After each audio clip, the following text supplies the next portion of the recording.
Good evening, everyone. A warm welcome to Zena members, old and some new ones. And my sincere thanks to Rajiv and the Zena Foundation for allowing me to present to you a topic which is of very great interest to me, that is healing. And the approach we are taking is healing via the emotions. Because Dr. Bach said very clearly that when emotions are hassled, it results in illness in the body. And when we cure the emotions, we cure the illness. And I've seen this proven literally thousands of times over again. I'm going to continue on last week's topic, which was the importance of self-image. Okay. And this section today covers the damage that self-image can face because of the people who interact with us from childhood. It starts with parents, and sometimes parents speak to a child or about a child in a manner that really hurts the child. The sense that I am not good enough. Okay. I can quote you one very clear case of a girl who actually got so aggressive that she threatened her own mother. After careful questioning, the truth came out. The child was adopted.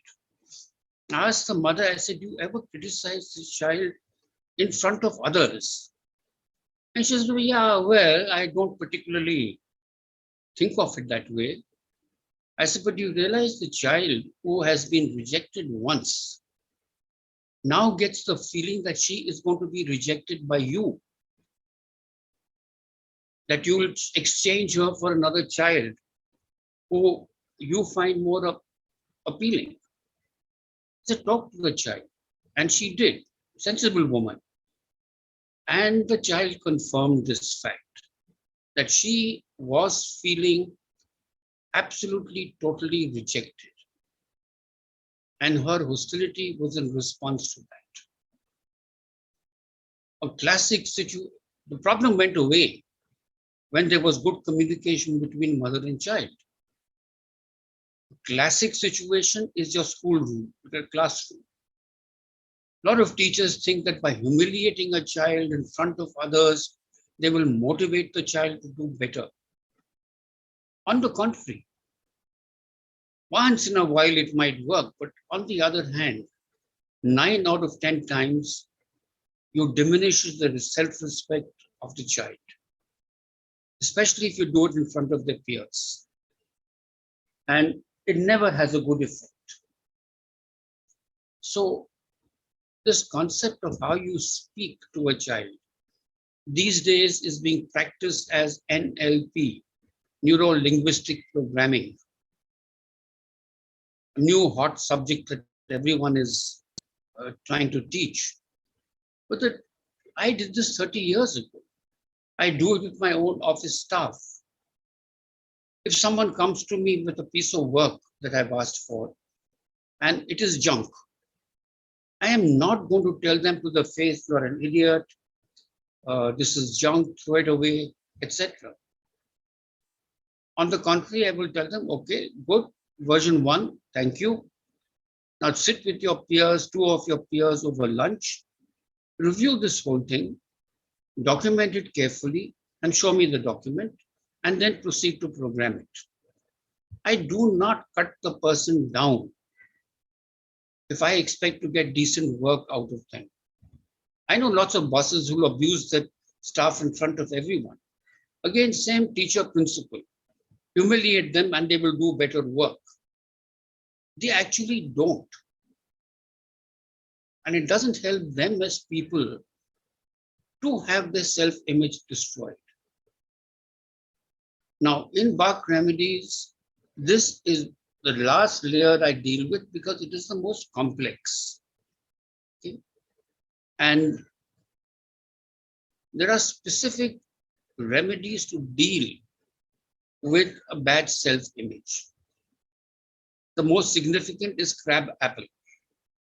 And crabapple also ties into my first talk, which was on blemishes, scars, disfigurement, things that don't look good on their body. The crabapple person feels that they are somehow diminished by that. And of course, our society doesn't do anything to help that fact. I had mentioned I've seen guys reject a woman because she had a scar on the hand or the face or something like that. Simple scar got from burning fireworks. But the parents and the guy think that girl is damaged. Come across this many, many times. But again, as I said, most often it's the way parents talk to children. I remember once, very long back, saying something to my daughter. She was doing something risky, and I spoke to her with a certain, shall I say, I thought was urgency in my tone. This kid, 7 years old, turns and looks at me and says, Papa, you don't have to speak to me like that. Even if you had told me gently, I would listen to you. Please don't speak to me in that tone of voice. And I said, wonderful, great. You as a child have understood the importance of tone. Promise me that you won't do it also to other people. Because you're a pushy creature and you sometimes do that. Understood. Somewhere down the road, a little later, she came and told me, Papa, today I wasted 20 rupees. I said, stop. What do you mean wasted 20 rupees? Who told you? She said, well, I said, what do you do with the money? She said, for 10 rupees, I bought chocolates for myself. For 4 rupees, I bought chocolates for my sister. 2 rupees, I gave to a beggar on the road. Okay. And I still have the balance with me for something else I might want to do. So I said, you have not wasted 20 rupees. If at all you have used them with sensibly and with generosity. Don't use such pejorative words to yourself. So she asked me, is that the power of words? I said, yeah. If you say you have wasted 20 rupees, you feel bad about yourself. If on the other hand, you say, Papa, I spent this money today in this manner, and you realize that you have spent it frugally and with generosity, you'll feel good about yourself. So never talk down to yourself. That is the first thing you must teach children. Of course, on top of it, don't talk down to them yourself. Don't talk to children as if they're dumb or whatever. And I see this very often when I'm dealing with people and children. And then I ask, I said, does anyone in the house speak to them like this? And I've been told, yeah, their father is a rather irritable person. This is how he speaks to the children. Another case where a girl was speaking, young girl, 4 years old, speaking very roughly to her mother. So I asked her, where is your child picking this up from? She said, well, that's the way my husband speaks to me, so she copies my husband. People must realize that children are extremely sensitive to what is happening around them. They pick up things, they learn things from the adults around them. And unless you are consciously, and I use this word, consciously attempting to bolster the self-image, to make them feel good about themselves, the world will always be trying to take them down. It is the job of the parent to encourage a child to have a healthy self-image. Because a lot of the problems later in life, which lead to physical illness, which lead to stomach issues, lead to confidence issues, lead to study problems, all arise from this child's self-image. If they believe they can do it, that they're good enough, they will do it. The remedy for that is large. It's specifically for children or people who think that they are less than others. They are convinced that X can do it, I can't do it. Y is capable of doing it, I am not capable of doing it. And this is a very dysfunctional kind of a thing. Because that child will not perform well in school or in work. They will not achieve their full potential because they don't believe that that is their potential. That, unfortunately, is the way the human mind works. Any one of us knows that after we've come from a good game or something where we have done well, we have won, we have scored, we come back feeling good about ourselves. And it reflects on all the stuff that we do afterwards. Anytime we feel we have not done well, it pulls us down. And then it affects our performance the next time. So, must be very careful how you speak to people about themselves, about their work, about their achievements, etc. I remember, for a first class student, it was shocking that I once failed in school.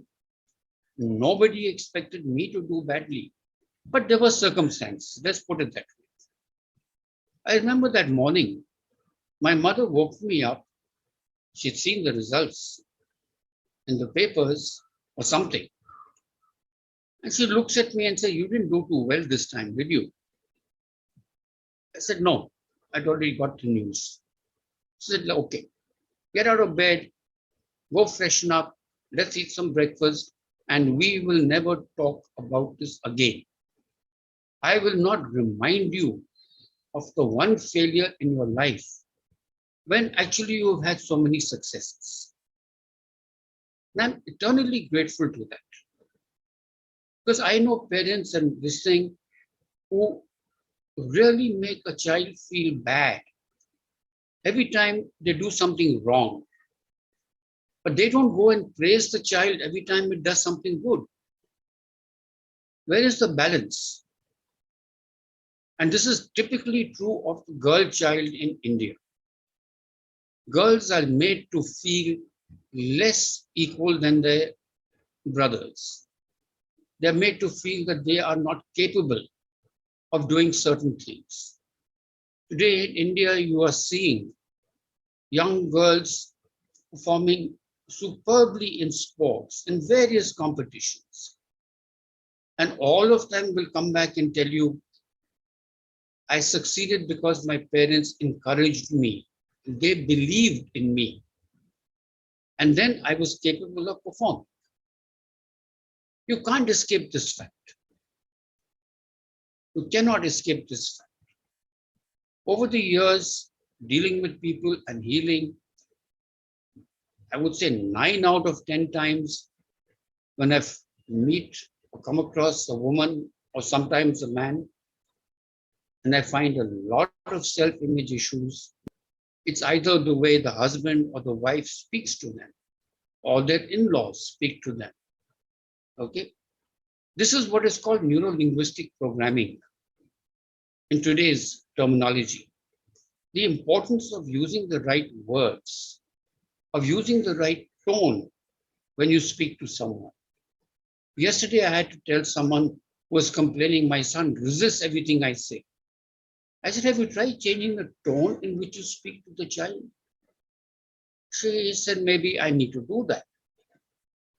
I get hassled by my husband and I'm taking it out on the child." I said, "Plus, so your child is rejecting what you say. Even if he knows that it is good for him, he's rejecting it without thinking because of the way it is being told." Okay. So among the Bach remedies, there are others like wine, which says don't try to dominate and control everything. Okay. There are remedies like beach, which help you to be tolerant of others. There are a lot of other remedies. Impatience is one of them. You can think of vervain, ginkgo willow, various remedies that help you change the way you talk to somebody. And it is especially important when it comes to children. So be careful. By destroying a child's self-image, you are predisposing that child to failure along the path of life. And this is not just failure in work and academics, also leads to failure in relationships. One of the biggest problems that men have, which is erectile dysfunction, comes out of a damaged self-image. They have some problem, which, and I'll quote you one guy, who used to stammer a lot. And because of that stammering, he was very, very diffident in dealing with anyone, including his wife. And that actually translated to impotence. His lack of confidence in himself made it difficult for him to be confident in this particular area. And I remember giving him certain remedies, which I was giving him at that time for his stammering, to boost his ego, to make him feel good, to make him feel confident. Okay. Remedies like hornbeam, serato. And tells me after 5 days, I can see the stammering has gone down. He was so thrilled. He said, Ashok, I'm not feeling impotent anymore. I'm feeling confident. I can deal with my wife. He said, I said, was this causing the stammering, or the stammering was causing this impotence? He said, I don't know. I just used to feel terrible about myself. And that didn't help. So throughout our dealing with people, when we're dealing with Bach remedies, we explore and we look at their self-image. Some people have too much. They're too arrogant. They're too egotistical. They think that everything they do is perfect. That itself leads to problems. And there are remedies like wine, beach, that help you cut this out. But just by proclaiming to the world that you are the best doesn't make you the best. And nor does it score any points with your friends or your spouse or your staff, for that matter. Okay? Behind your back, people laugh at you because they know you're not the best. But unfortunately, as they say, certain dogs bark at nothing. So men who do this don't actually earn any respect. And they know it, frankly. They also know in their hearts that nobody respects them. People don't like them. And they counter it by being bigger bullies. It's a vicious circle. You have to talk to people and look at their self-image. How do they see themselves? Are they people who are kind to others? Excellent. Are there people who state, how am I worried about that person? It's not my problem. They're inconsiderate.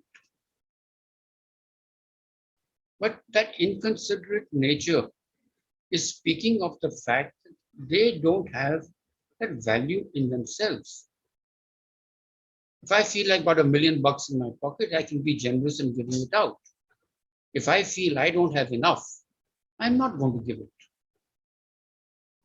So when you feel that you have a low self-image, or you look at it the other way, when you feel that you are dealing with other people and treating them as if they were less than you are actually pointing a finger at yourself. It cannot be like that. Everyone is below you or less than you. And you don't do yourself or your company or your family any good if you don't fix your self-image. For example, once a month, just on odd evening, I will take the remedy beach. I'm not an intolerant person. Actually, people tell me I'm too tolerant of others. But my idea is that tolerance is a good thing.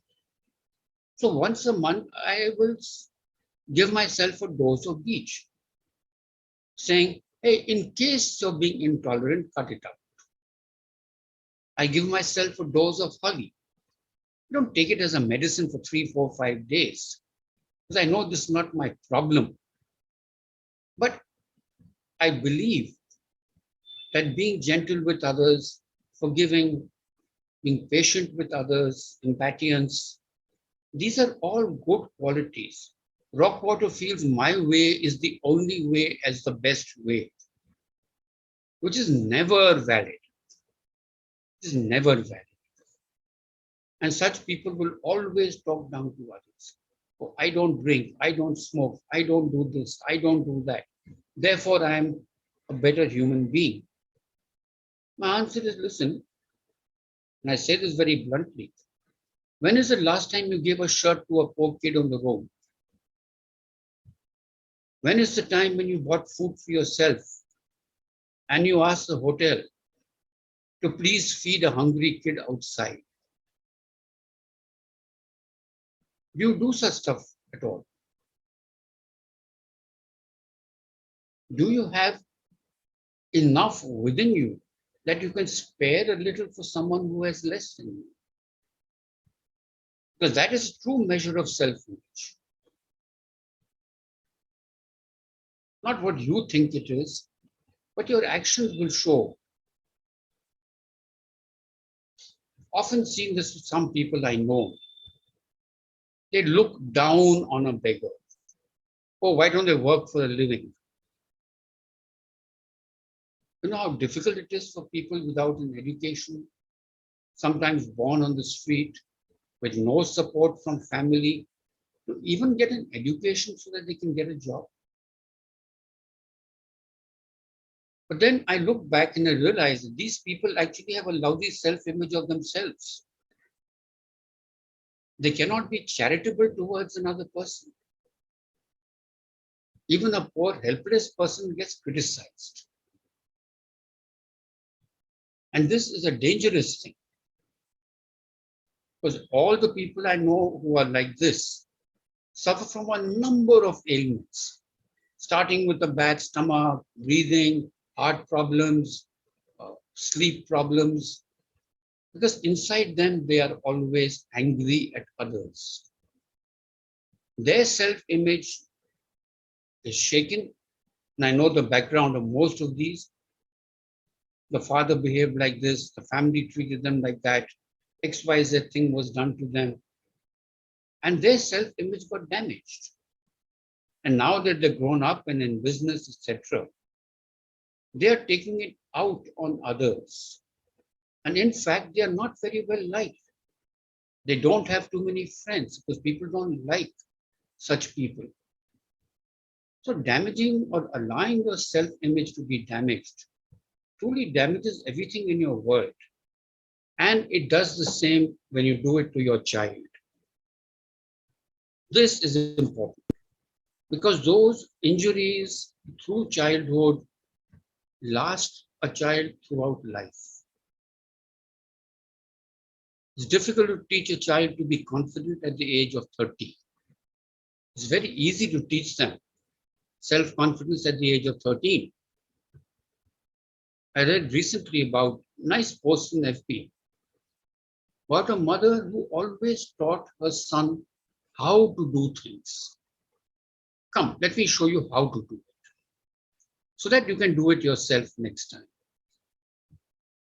Never saying, oh, you can't do this, I'll do it for you. You're useless. Very nice post. And I'm sure the son is grateful to the mother, like I am to mine, that instead of teaching me what to think, she taught me how to think. I had some teachers like this in school who said, you know, the world of physics is so large, we can't teach you everything.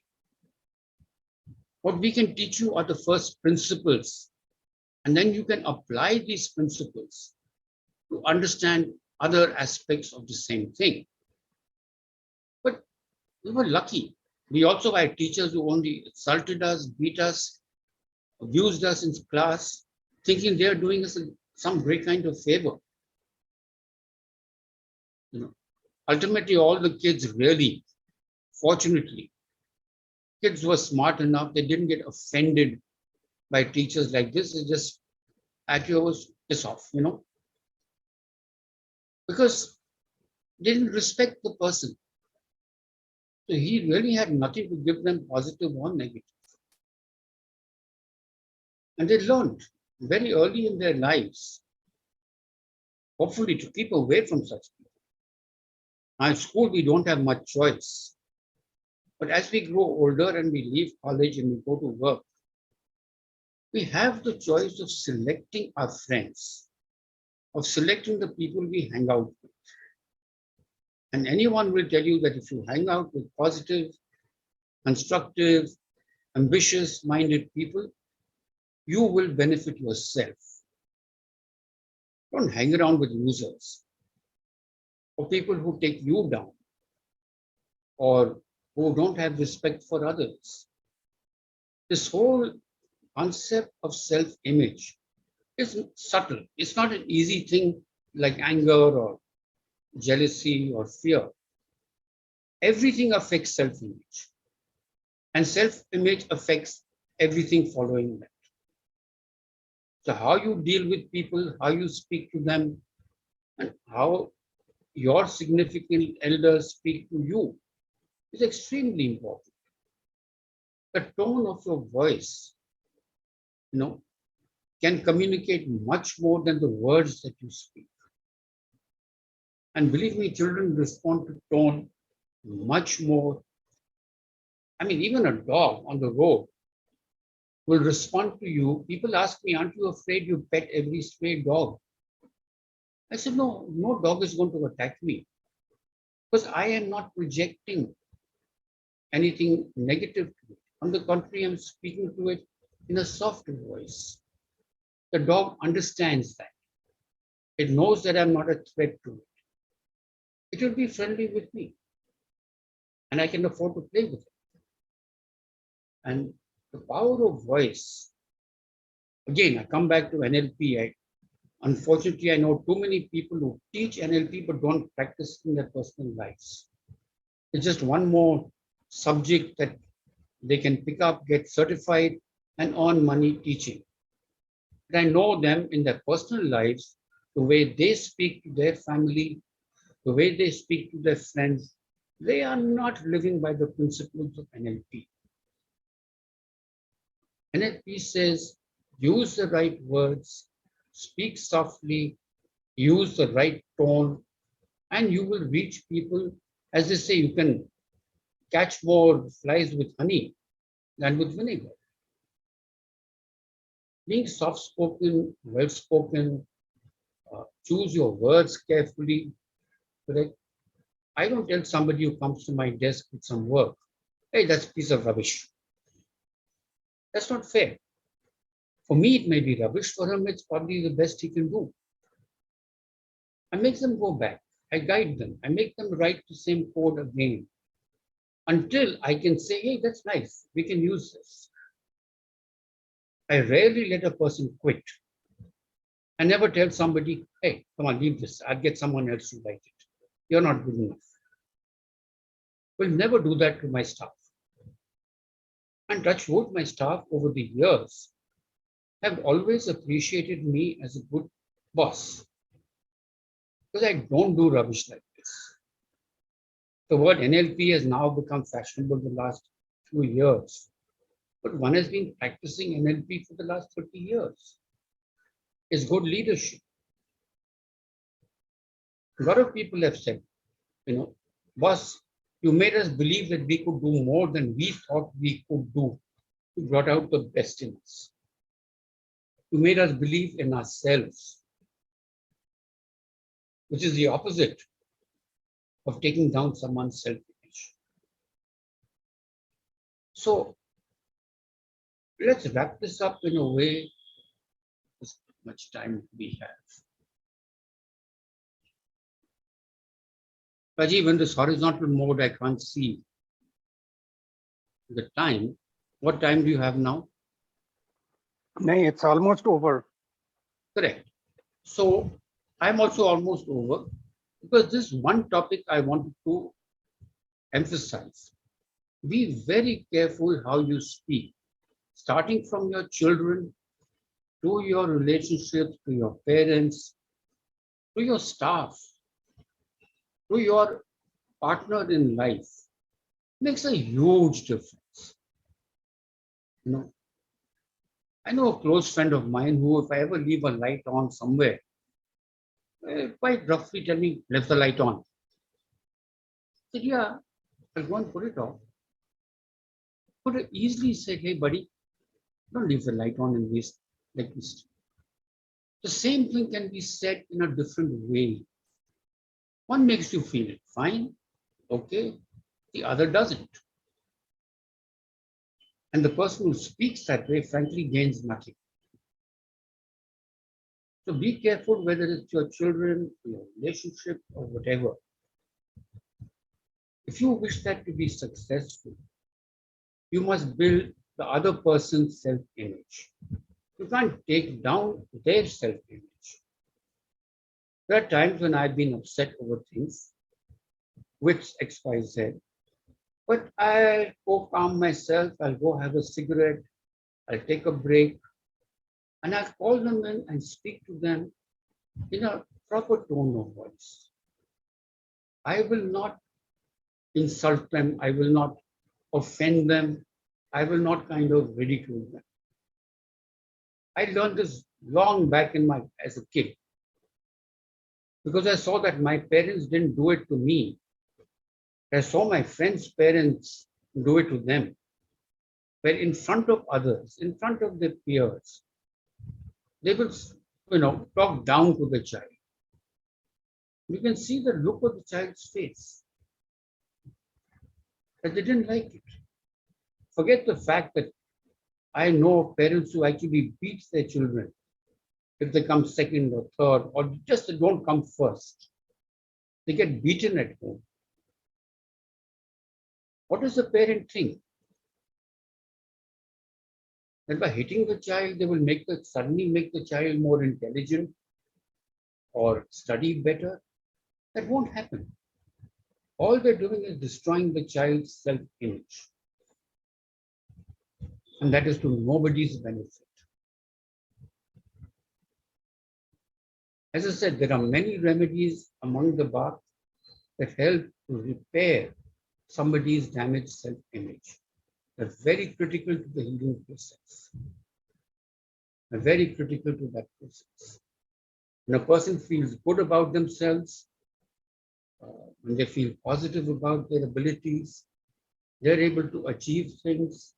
And more important, their system relaxes, they feel better. They'll digest the food better. I have somebody now who says, hey, all this while I had a huge problem digesting my food. Moment I ate, I used to feel bloated and sick. In 2 days, we fixed that problem. But we fixed it by dealing actually with that person's self-image. Bach remedies are not like your Gelusil and your antacids. But I realized that this person was constantly criticizing herself, thinking less of herself than she should. And this was bothering her. So dealing with the self-image led to immediate healing of this so-called IBS, irritable bowel syndrome. People who within half an hour of eating food are wanting to throw it out. They're just not able to digest the food. There's nothing physically wrong with them. So what is the problem? To dig deep, you'll find it's probably an image problem. So I'm going to wrap it up by saying, don't underestimate the importance of self-image, your own and that of others around you. My aunt once said, if you can't say something nice to a person, keep your mouth shut. Either say something nice or don't talk. And I've held that advice very closely from the age of 7 or 8. And I make it a point never, and especially with a child, never to criticize the child. I might tell it in a roundabout way. Maybe you could have done this better. But I will not tell them what a piece of junk. What have you done here? You messed this up. I will not do that. So I'll close this particular lesson. I may do one more after this on the same subject. Because in my experience, self-image, or rather a bad self-image, is probably the most destructive thing to your health. And if you can do things that will improve your self-image, you should. I tell people sometimes go do some voluntary work, do some social work, help the needy. By helping them, you'll feel good about yourself. By feeling good about yourself, you will actually improve your health. And that's very true. When we do good for others, we do good for ourselves. When we speak well to others, we are actually speaking well to our own selves. So let me leave it with that. Watch self-image, your own and those for whom you are responsible, and generally for everyone. My cigarette wala is always surprised when I speak to him. Asked him, "Kya hai?" He said, "Sir, you speak so nicely to us, even though I'm only a cigarette seller." I said, "You're a human being. Why should I not speak nicely to you? Why should I not speak well to my taxi driver? Why should I make someone feel less than they are?" I said, "I gain nothing from that. But if you're happy with the way I speak to you, I'm happy with that." Okay?